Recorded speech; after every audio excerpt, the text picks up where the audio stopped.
Good morning. आशा करता हूँ कि आप और आपका परिवार सब ठीक से हैं। आज हम एक ऐसे टॉपिक पे डिस्कशन करेंगे जो इंडिया में एग्रीकल्चर के बाद सबसे ज़्यादा एम्प्लॉयमेंट प्रोवाइड करता है। जी हाँ, वो है एमएसएमई सेक्टर। इंडिया में जो सबसे ज़्यादा एम्प्लॉयमेंट देता है वो सेक्टर है एग्रीकल्चर, और उसके बाद जो सेक्टर एम्प्लॉयमेंट देता है वो है एमएसएमई। क्या आपको पता है कि इंडिया में 10 से 12 करोड़ लोग को जो रोजगार मिलता है वो एमएसएमई सेक्टर में मिलता है? तो आप सोच सकते हैं कि 10 से 12 करोड़ लोग एमएसएमई सेक्टर में जॉब कर रहे हैं। और यदि हम एक फैमिली में 3 लोगों की भी एवरेज बात करें तो कम से कम 40 करोड़ लोगों का जो निर्वाह हो रहा है इंडिया में वो एमएसएमई सेक्टर से हो रहा है। तो आप सोच सकते हैं कि एमएसएमई सेक्टर इंडिया में कितना बड़ा सेक्टर है। इसीलिए जब भी बजट आता है, हर साल गवर्नमेंट जब भी नया फाइनेंस बिल लाती है उसमें एमएसएमई सेक्टर के लिए कुछ ना कुछ जरूर लाती है। तो जब फाइनेंस बिल 2023 प्रेजेंट किया था फाइनेंस मिनिस्टर निर्मला सीतारमन जी ने, तो इस साल भी एमएसएमई सेक्टर को बढ़ावा देने के लिए एक क्लॉज लाया गया था जो कि इनकम टैक्स एक्ट 1961 के सेक्शन 43B में एडिशन किया गया था। उस एडिशन से क्या होगा कि एमएसएमई सेक्टर्स को और जल्दी पेमेंट मिलेगी, जिससे उनका वर्किंग साइकिल है वो जल्दी जल्दी घूमेगा और उनका जो पैसा है कोई रोकेगा नहीं और जल्दी से पेमेंट करेगा। तो हम आज इसी चेंज के बारे में डिस्कस करेंगे। लेकिन मैंने ये सोचा कि यदि मैं सीधा आपको सेक्शन 43B में जो चेंज आया है इनकम टैक्स में और क्या क्या बेनिफिट हैं और किसके लिए ये बेनिफिट हैं, अगर मैं डायरेक्ट वो आपको बताता हूँ तो शायद वो क्लियर ना हो। तो सबसे पहले हम ये जानेंगे कि एमएसएमई सेक्टर होता क्या है और एमएसएमई में हम कैसे डिसाइड करते हैं कि कौन एमएसएमई है या कौन लार्ज एंटरप्राइज है। ये जो वीडियो है ये सभी के लिए इंपॉर्टेंट है, चाहे वो अकाउंट्स की जॉब कर रहा हो, चाहे वो एंटरप्रेन्योर हो, चाहे उसका रेस्टोरेंट हो, चाहे वो चार्टर्ड अकाउंटेंट हो, कंपनी सेक्रेटरी हो, कॉस्ट एंड मैनेजमेंट अकाउंटेंट हो, चाहे उसकी साइकिल की शॉप हो। कोई भी छोटे से छोटा बिजनेस और बड़े से बड़ा बिजनेस जो भी कर रहा है उसके लिए ये वीडियो बहुत ज़रूरी है, क्योंकि ये जो चेंज गवर्नमेंट ने फाइनेंस बिल में लाया है इससे हम सभी की लाइफ इम्पैक्ट होने वाली है। किसी को कुछ बेनिफिट होने वाला है तो किसी को कुछ नुकसान हो सकता है। तो आप लोगों को ये जानने की बहुत ज़्यादा ज़रूरत है कि हमें अपना नुकसान कैसे कम से कम करना है और ये जो चेंज आया है इससे हम ज़्यादा से ज़्यादा बेनिफिट कैसे ले सकते हैं। और ये भी मुमकिन है कि ये वीडियो थोड़ा लंबा होगा तो मैं इसे 2 पार्ट में डिवाइड करूँगा, पार्ट 1 और पार्ट 2। तो हम आज जो भी पॉइंट डिस्कस करेंगे वो ध्यान से देखिएगा और ये दोनों ही पार्ट आपको देखने ज़रूरी हैं। जैसे आपको पता होगा हम बैंक में लॉकर खोलते हैं तो उसकी 2 चाबी होती हैं, एक चाबी आपके पास और एक चाबी बैंक मैनेजर के पास। जब तक वो दोनों चाबी नहीं लगेंगी वो लॉकर नहीं खुलेगा। तो इसी तरह ये दोनों पार्ट जो एमएसएमई पे मैं आपके साथ शेयर करूंगा ये दोनों ही इंपॉर्टेंट है। जब तक आप ये दोनों पूरे वीडियो नहीं देखेंगे तब तक आपको ये क्लियर नहीं होगा कि ये जो चेंज है कैसे आपको इम्पैक्ट करेगा और किसको किसको नुकसान और किसको फायदा हो सकता है। तो आशा करता हूं कि आप ये वीडियो पूरा देखें और भी लोगों के साथ शेयर करें जिससे सभी इससे होने वाले नुकसान से बच सकें।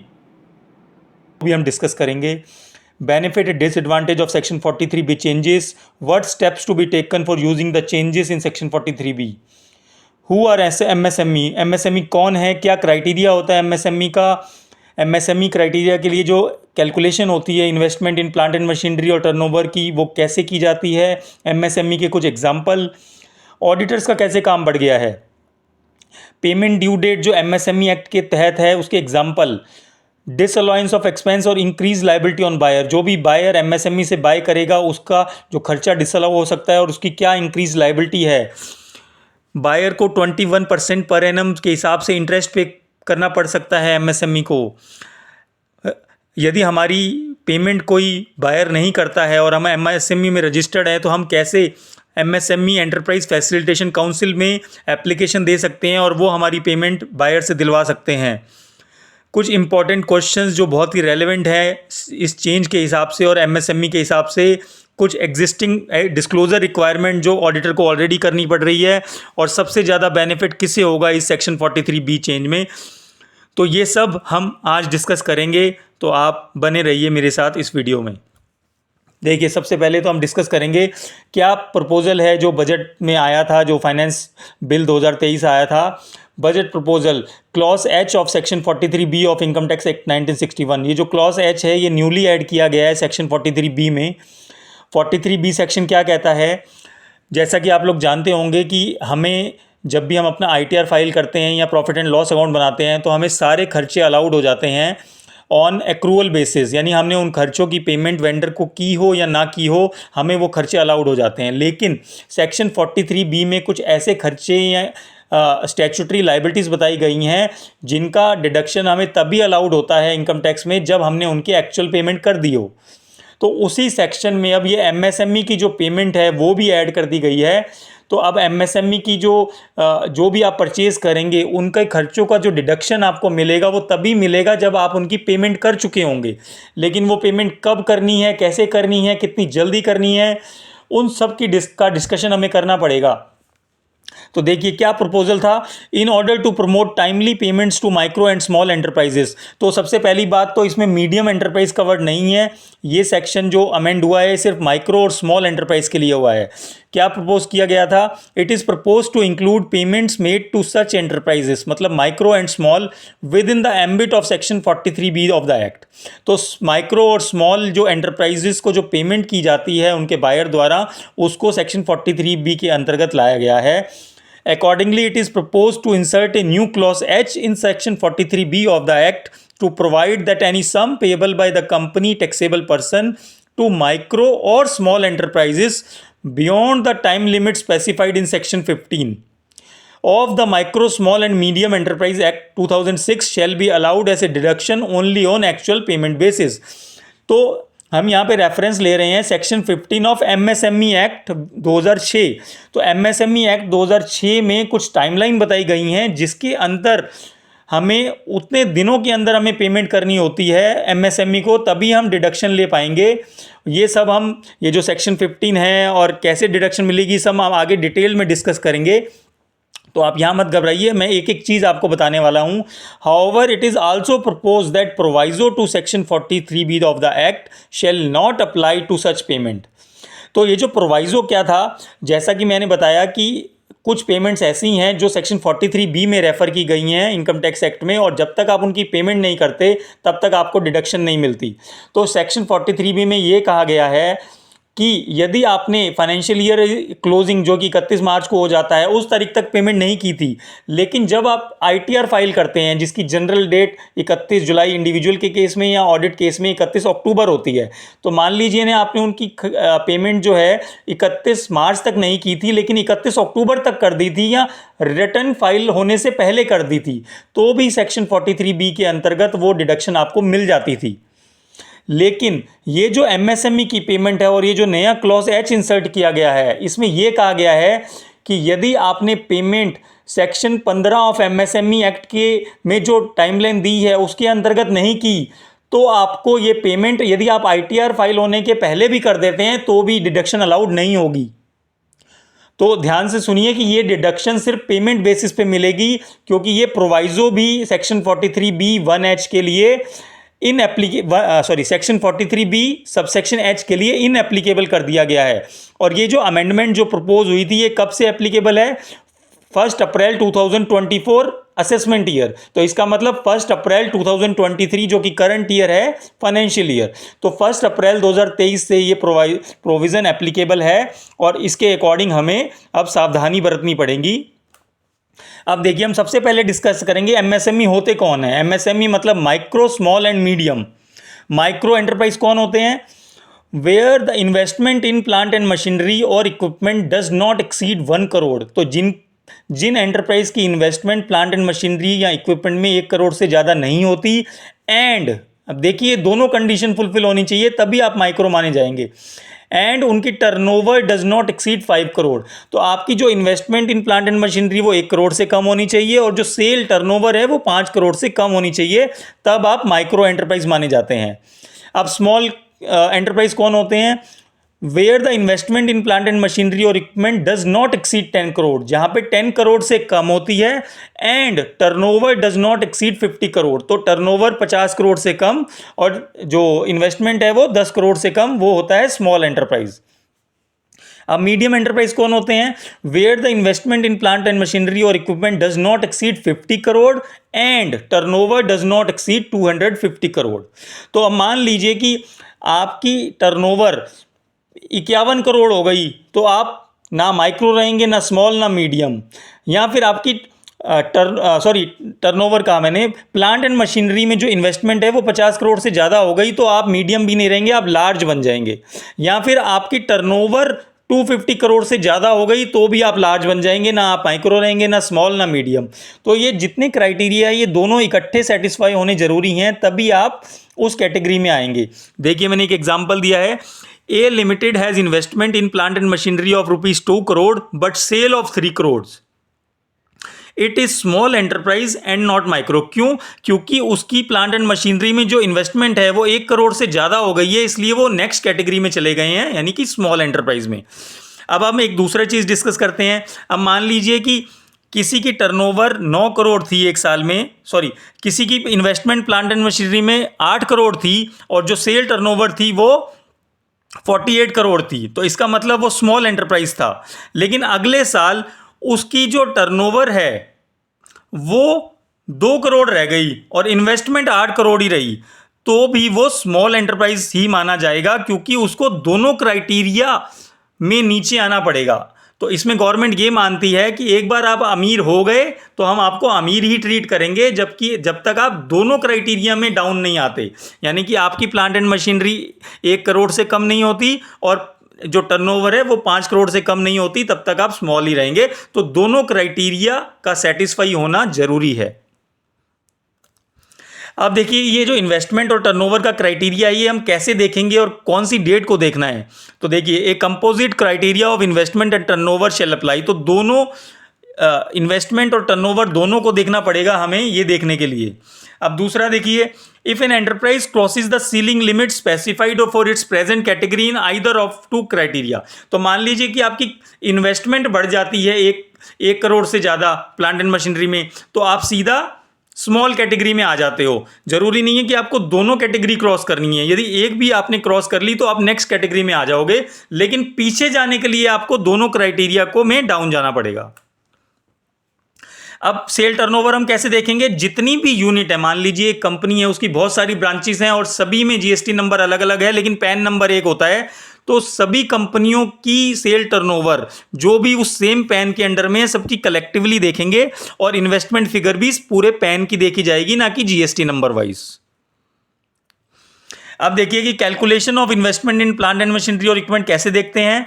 तो कैलकुलेशन ऑफ इन्वेस्टमेंट और प्लांट एंड मशीनरी और इक्विपमेंट की देखी जाएगी, वो आईटीआर से लिंक कर दी जाएगी। तो जो आपने पिछले साल का आईटीआर फिलअप किया होगा उसमें जो प्लांट एंड मशीनरी में इन्वेस्टमेंट होगी वो वैल्यू चेक की जाएगी कि आप स्मॉल हैं, माइक्रो हैं या मीडियम है। अगर कोई नया एंटरप्राइज है जिसका आईटीआर ही फाइल नहीं हुआ है तो उसमें जो ओनर है वो सेल्फ डिक्लेरेशन दे सकता है कि मेरी इतनी टर्नओवर है और मेरी इतनी प्लांट एंड मशीनरी में इन्वेस्टमेंट है, तो उसके हिसाब से उसको ट्रीट किया जाएगा कि वो माइक्रो है या स्मॉल।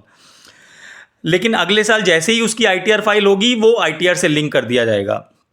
अब प्लांट एंड मशीनरी और इक्विपमेंट क्या होता है? सभी tangible asset other than land and building, furniture and fitting. तो फर्नीचर एंड फिटिंग और लैंड एंड बिल्डिंग को छोड़कर बाकी जितनी भी टेंजिबल एसेट्स हैं वो सभी को क्यूमुलेटिव करके आपकी इन्वेस्टमेंट चेक की जाएगी। अब जो वैल्यू है, अब मान लीजिए आपने एक मशीन खरीदी 1 करोड़ की और उसके ऊपर 18 लाख रुपए का जीएसटी पे किया, तो जो कॉस्ट है सिर्फ उसी को इन्वेस्टमेंट माना जाता है, कभी भी जीएसटी फिगर को नहीं लिया जाता। तो अगर 1 करोड़ 18 लाख में आपने मशीन खरीदी जिसमें 18 लाख का जीएसटी है, तो आप सिर्फ 1 करोड़ की वैल्यू लेंगे, 18 लाख को नहीं लेंगे। तो जो इन्वेस्टमेंट है वो सिर्फ कॉस्ट होती है, यानी कि 1 करोड़ रुपया। अब टर्नओवर की कैलकुलेशन कैसे करनी है? कैलकुलेशन ऑफ टर्नओवर भी आपके जीएसटी से लिंक कर दी जाएगी, लेकिन उस टर्नओवर में जो एक्सपोर्ट किया गया है, ये गुड्स या सर्विसेज कुछ भी, उसको एक्सक्लूड किया जाता है। तो टर्नओवर का मतलब ना तो गुड्स ली जाएंगी ना सर्विसेज ली जाएंगी जो कि एक्सपोर्ट हुई हों। विदाउट एक्सपोर्ट जो भी वैल्यू है वो टर्नओवर की मानी जाएगी। और इंफॉर्मेशन टर्नओवर की कहाँ ली जाएगी? जीएसटीएन से लिंक कर दी जाएगी। अब देखिए हम budget 2023 amendment to section 43B of the income tax act, payment to MSME, हमने डिस्कस किया कि section 43B of the act provides for certain deductions to be allowed only on actual payment. Further, proviso to this section allows deduction on accrual basis. If the amount is paid by due date of the furnishing of return of income. जो मैंने आपको बताया कि कुछ खर्चे ऐसे होते हैं जिनकी आप अगर पेमेंट रिटर्न भरने से पहले कर दें तो आपको वो खर्चे भी अलाउड हो जाते हैं, लेकिन ये जो एमएसएमई की पेमेंट है इसमें ये प्रोवाइजो काम नहीं करेगा क्योंकि इसको एक्सक्लूड किया गया है। तो इसकी पेमेंट आपको, इसकी जो डिडक्शन है वो पेमेंट बेसिस पर ही मिलेगी और एक्रूअल बेसिस पे नहीं मिलेगी। तो in order to promote timely payment to micro and small enterprises, it is proposed to include payments made to these enterprises within section 43B of the act. Medium enterprises are not covered in section 43B. अब ये जो नया subsection है ये क्या कहता है, अब हम इसकी डिटेल में चर्चा करते हैं। Accordingly it is propose to insert a new clause H in section 43B of the act to provide that any sum payable by the company taxable person to micro और small enterprise beyond the time limit specified in section 15 days और 45 days shall be allowed only on payment basis and not on accrual basis. So, as the proviso is not applicable in case of MSME payment, it means if the payment is made after due date 1545 days, हम क्या discuss कर रहे हैं मैं आगे आपको detail में बताऊंगा. But before filing of return of income, the payment will be allowed in the next financial year when actual payment is made and not in current year where like other payment. जैसा कि मैंने बताया section 43B में जो पहले की जो clauses थे उसमें अगर आप ITR फाइल करने से पहले उनकी पेमेंट कर देते हैं तो वो अलाउड कर देते थे, लेकिन एमएसएमई की पेमेंट अब आपने ड्यू डेट पे नहीं पे की और आईटीआर से पहले पेमेंट कर दी तो भी आपको करंट फाइनेंशियल ईयर में अलाउड नहीं होगी, आपको उसके लिए नेक्स्ट ईयर तक वेट करना पड़ेगा. अब देखिए मैं यहाँ आपको समझाता हूँ कि सेक्शन 15 जो एमएसएमई एक्ट 2006 का था वो क्या कहता है. जो हम 1545 डेज की बहुत देर से बात कर रहे हैं वो मैं आपको समझाता हूँ क्या है. Section 15 of MSME act mandates payments to be made to enterprises within the time as per the written agreement which can not exceed 45 days. If there is no written agreement, then section mandates the payment to be made within 15 days when the goods or services are accepted, deemed to be accepted. क्या मतलब है इसका. अब मान लीजिए नहीं कि एक कंपनी का एग्जांपल लेते हैं. मान लीजिए रिलायंस लिमिटेड एक कंपनी है जिसने एमएसएमई के साथ कोई एमएसएमई से कुछ परचेज किया 20 लाख रुपए का और उनके साथ उन्होंने एक कॉन्ट्रैक्ट कर लिया कि हम आपकी पेमेंट 90 डेज में करेंगे. तो एमएसएमई एक्ट क्या कहता है, जो सेक्शन 15 ऑफ एमएसएमई एक्ट है वो कहता है कि आप जब भी एमएसएमई से कॉन्ट्रैक्ट करोगे तो पेमेंट जो नंबर ऑफ डेज है पेमेंट के वो 45 डेज से एक्सीड नहीं कर सकते. तो अगर रिलायंस ने एमएसएमई से 90 दिन का भी कॉन्ट्रैक्ट कर लिया तो वो नल एंड वॉइड माना जाएगा और रिलायंस को अपने एमएसएमई को 45 दिन के अंदर ही पेमेंट करनी पड़ेगी यदि रिटर्न एग्रीमेंट है तो भी. तो आपने रिटर्न एग्रीमेंट 90 दिन का कीजिए 120 दिन का कीजिए वो नल एंड वॉइड होगा, वो एग्रीमेंट 45 दिन से एक्सीड नहीं कर सकता. पहली बात. दूसरी बात, अब आपने एग्रीमेंट ही नहीं किया, आप गए एमएसएमई से परचेज कर लिया, आपने कोई एग्रीमेंट ही नहीं किया, ना 10 दिन का, ना 20 का, ना 50 का, ना 90 दिन का. तो एमएसएमई एक्ट कहता है कि आपको अब उसकी पेमेंट 15 दिन के अंदर करनी है. जब भी ये माना जाएगा कि आपने उसकी गुड्स एक्सेप्ट कर ली उसके 15 दिन के अंदर आपको पेमेंट करनी है.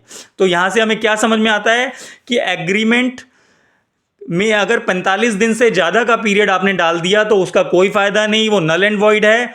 दूसरा, एग्रीमेंट करना बहुत ज़रूरी है क्योंकि यदि आपने एग्रीमेंट नहीं किया तो आपको पेमेंट 15 दिन के अंदर करनी पड़ेगी. तो यहाँ से ये निकल के आता है कि आपको एग्रीमेंट में एंटर तो होना है लेकिन उसमें 45 दिन से ज़्यादा का पीरियड आप नहीं डाल सकते. और यदि आपने एग्रीमेंट नहीं किया तो आपको सारी एमएसएमई की पेमेंट 15 दिन के अंदर करनी पड़ेगी. अब हम कुछ एग्जांपल लेते हैं एमएसएमई की. Micro enterprise very from small cafe. तो माइक्रो के जो एग्जांपल है वो स्मॉल कैफ़े जहां हम कॉफ़ी चाय पीते हैं, local grocery store, ice cream parlour. Small business में कौन आ सकते हैं, लिटिल कैपिटल जिसमें होती है या 10 से कम एम्प्लॉय होते हैं. Small business can range from well performing restaurant आ सकते हैं, मैन्युफैक्चरिंग प्लांट, बेकरीज, ये सब स्मॉल बिजनेस में आ जाते हैं. इनमें जो एवरेज नंबर ऑफ एम्प्लॉय होते हैं वो माइक्रो से ज़्यादा होते हैं और मीडियम से कम.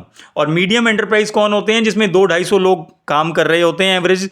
और generally medium enterprise are micro and small size business that have grown steadily. तो मीडियम जो होते हैं वो भी छोटे थे पहले लेकिन अब तरक्की करके बड़े हो गए हैं और मीडियम एंटरप्राइज बन गए हैं. तो आई होप कि जो सेक्शन 15 है वो एमएसएमई एक्ट का वो आपको समझ आ गया होगा क्योंकि इसका समझना बहुत ज़्यादा ज़रूरी है आपको. तो आज ही जितने भी आपको एमएसएमई वेंडर हैं उनके साथ एग्रीमेंट कीजिए, और एग्रीमेंट में 45 दिन से ज़्यादा का पीरियड आप डाल नहीं सकते। यदि आप उनको जल्दी पेमेंट कर देते हैं तो बहुत ही अच्छा है, आप एग्रीमेंट 45 दिन का कर लीजिए, लेकिन उनकी पेमेंट 45 से पहले ही कर दीजिए तो बहुत ही अच्छा होगा। इससे आप एक सोशल कॉस्ट भी सेटिस्फाई करेंगे, जिससे क्या होगा कि एमएसएमई को बढ़ावा मिलेगा और रोजगार जनरेट होगा, और आप इसका बेनिफिट अपने एनुअल रिपोर्ट्स में ये बताकर भी कर सकते हैं कि हम एमएसएमई सेक्टर को सपोर्ट करते हैं। एमएसएमई एक्ट में 45 दिन का टाइम है पेमेंट के लिए लेकिन हम उनकी पेमेंट 15 या 30 दिन में ही कर देते हैं। तो आप एनुअल रिपोर्ट में भी इसका डिटेल दे सकते हैं, ताकि आपकी कंपनी सोशल सेक्टर पर भी, कि आप सोसाइटी की मदद करते हैं, उनके लिए काम करते हैं, उस फ्रंट पे भी आपकी कंपनी अच्छी साबित होगी। इसके बाद एक और चीज हम डिस्कस कर लेते हैं, What are the different type of MSME? There are 3 type of MSME: manufacturing enterprise, service enterprise, trading enterprise. तो ये जो सेक्शन 43B में चेंज आया है, इससे क्या बेनिफिट हुआ है कि chartered accountant, company secretary, cost and management accountant, placement and management consultancy services, training educational institute, xerox करने वाले, beauty parlour, auto repair, tailor, equipment rental देने वाले, photographic lab, retail trade, laundry, dry cleaning, furniture, stationery, bicycle, जो भी आप लोग काम करते हैं वो सब एमएसएमई में रजिस्टर हो सकते हैं, और 45 दिन के अंदर आपको पेमेंट मिलेगी। तो इससे अच्छी बात तो कुछ हो नहीं सकती कि गवर्नमेंट ने इतना बड़ा चेंज करके एमएसएमई सेक्टर को इतना बढ़ावा दे दिया है कि आज की डेट में सभी को एमएसएमई सेक्टर को ज़्यादा से ज़्यादा 45 डेज में पेमेंट करनी ही पड़ेगी। ये वीडियो कुछ डिस्कस करना बाकी है, लेकिन अगर मैं इसी वीडियो में डिस्कस करता हूं तो ये वीडियो बहुत लंबा हो जाएगा, तो इसलिए मैं ये वीडियो यहीं पे समाप्त करूंगा, जिससे ये होगा कि जितना भी आगे सेक्शन बचे हैं वो हम अगले वीडियो या अगले पार्ट में डिस्कस करेंगे, जिससे इसकी रेलेवेंस बनी रहे और आपको भी क्लियरली समझ आए। तो हम इसके आगे क्या क्या और डिस्कस करेंगे नेक्स्ट वीडियो में, मैं वो आपको बता देता हूं। एक तो ऑडिटर का काम कैसे बढ़ जाएगा, एक हम क्या क्या कर सकते हैं जिससे हम सेक्शन 43B में लार्ज एमएसएमई सभी के लिए बेनिफिट साबित हो, इससे किसको सबसे ज़्यादा बेनिफिट होने वाला है वो भी हम डिस्कस करेंगे। यदि इस एक्ट के होते हुए भी आपको एमएसएमई की पेमेंट बायर टाइम पे नहीं करता तो हम कहाँ पर जा सकते हैं, हमें कोर्ट में जाना चाहिए या कोई और इंस्टीट्यूशन है जहाँ पर हम एप्लीकेशन दे सकते हैं और वो जो अथॉरिटी है वो आपको पेमेंट लेने में मदद करेगी। यदि बायर आपकी पेमेंट टाइम पे नहीं करता यानी एमएसएमई की, तो उसे कितने % इंटरेस्ट देना पड़ सकता है, और हम कुछ एग्जाम्पल भी देखेंगे कि यदि हमने गुड्स इस डेट पे एक्सेप्ट कर ली तो हमें कितने दिन के अंदर पेमेंट करनी है, और पिछले साल जो 31 मार्च को आउटस्टैंडिंग खड़ा है उसकी पेमेंट यदि हम ना करें तो क्या होगा। तो ये सभी पॉइंट हम अगले पार्ट में डिस्कस करेंगे। तो तब तक आप इस वीडियो को देखिए, और यहाँ पे कोई भी आपको क्वेश्चन है तो आप मुझसे कमेंट में पूछ सकते हैं, मैं आपके सारे क्वेश्चंस का आंसर देने के लिए ऑलवेज रेडी हूँ। जो एमएसएमई सेक्टर पर पार्ट 1 है ये आपको समझ आया होगा, और इससे आपकी अंडरस्टैंडिंग बढ़ेगी कि हमें क्या करना है क्या नहीं। इसके बाद मैं इसका पार्ट 2 भी लाऊंगा, क्योंकि ये वीडियो बहुत लंबा हो रहा था तो मैंने इसको 2 पार्ट्स में डिवाइड कर दिया है। तो आपके साथ मैं जल्दी ही वो पार्ट 2 भी शेयर करूंगा। जब आप दोनों पार्ट देखेंगे तो आपको समझ आएगा कि हम क्या स्टेप्स ले सकते हैं जिससे हम एमएसएमई सेक्टर में ये जो चेंज आया है उससे होने वाले नुकसान से बच सकें और उससे हम फ़ायदा उठा सकें। तो आप जिसने भी ये चैनल सब्सक्राइब नहीं किया है, रिक्वेस्ट करता हूँ ये चैनल सब्सक्राइब करें और लोगों के साथ भी शेयर करें, ताकि हम ये नॉलेज सबको दे सकें और किसी का भी नुकसान होने से बचाएं। और अंत में मैं वही 2 बातें कहना चाहूँगा। पहली कि आप अपनी हेल्थ पे ध्यान दें, रोज़ 1 घंटा 2 घंटे अपनी हेल्थ के लिए निकालें, और दूसरा रोज़ कुछ ना कुछ एक ऐसा काम करें जिससे हमें अच्छा फील हो, जैसे किसी गरीब की मदद करना, किसी सीनियर सिटीजन की मदद करना। Thank you so much.